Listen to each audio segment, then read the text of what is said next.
It's an exciting day for you. You just got NX Cam installed. You've heard it's one of the most powerful cam systems out there. It can do anything. You start your first job, it's this simple little plate to machine. You look at the user interface with all these icons everywhere and you say, yeah, it ought to do anything. Everything, all the buttons are right here in front of me right now. You have no idea where to start. Luckily, you've heard of this thing called Command Finder. You can see that right up there. You click on that. You say, I want to search for create an operation. Create an operation. Shows you right there which icon it is. You go over to it and you click on it and you say, what are all these? A little bit too much. So many options, so many choices. That's why there's a CAM Express role. It's one that's available to all NX users. If we want to go create something now, we don't have so many options. They're clearly listed up here. We can see them with their description. And come into the normal CAM Express start. We have a list over here of things that we might do. For example, let's open up a solid edge file for machining. We click on the button. It brings us up preset to find a solid edge part. We open that. And then we look at what our options are over here, again, in our CAM Express interface. You'll also notice that the tutorials are right here listed, each one of them, of the different things that we can do. We can go into each one of these and get a specific bit of information about how to do this type of machining.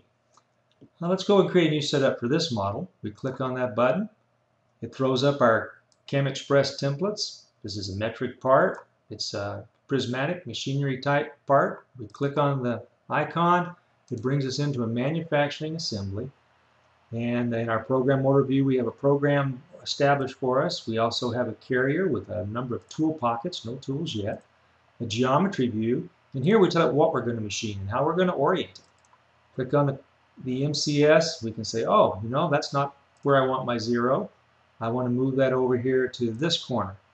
And say, okay, very simple. I've got a clearance plan to set for everything. I'm not feeling daring today. Let's go up 25 millimeters. And that's set for everything underneath. There's a workpiece. What are we going to machine? We're going to machine that block right there. What's the material look like we're starting from? Well, I don't have a model of it, but let's just auto block it, and you know, we can drag this number up if we like, or we can just put in a number we want down here. I want about 3 millimeters of stock on top of that. Okay, that's all set and done. Let's go get a tool. We're going to face off the top of this. I don't know what tool we've got in the library, but let's look for a face mill. Let's see what the choices are. There's a big one. Let's try that. I like that. Let's also get another one to cut these pockets. Let's get an end mill. Let's look for one about, I don't know, maybe 20 millimeters. And see what we've got of those. Good number of those. Let's just pick one. You notice it's putting those, if we go back to the machine tool view, in each of these pockets. The first one that's available. This is our 20 millimeter tool. It's in pocket 2. And if we look at that, it says that, oh, yeah, 20 millimeter pocket 2.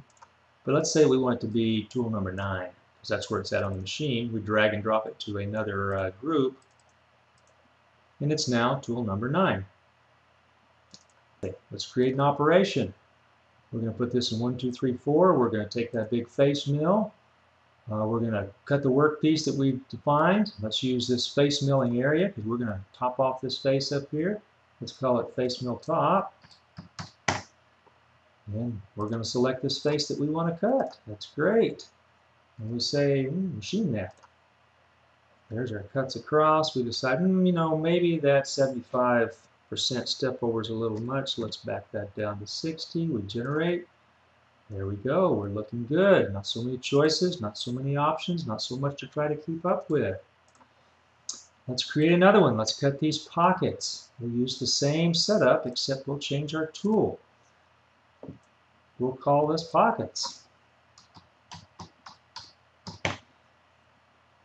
What are we going to cut? We're going to cut that pocket. We're going to cut that pocket. And this time we don't want to zig. We want to follow the periphery, the shape that's there. We want to step over about half. So we know that we've got about 18 millimeters of stock, and we're going to take about 6 of those at a time. And we're going to do one more thing, is we're going to put a finished pass on here. One finished pass, make it 1 millimeter. And let's cut it. We generate that, boom. Hey, not looking too bad. We're cutting these right along through. So with the CamExpress interface and these setup templates and these minimized number of options, we can get there much faster.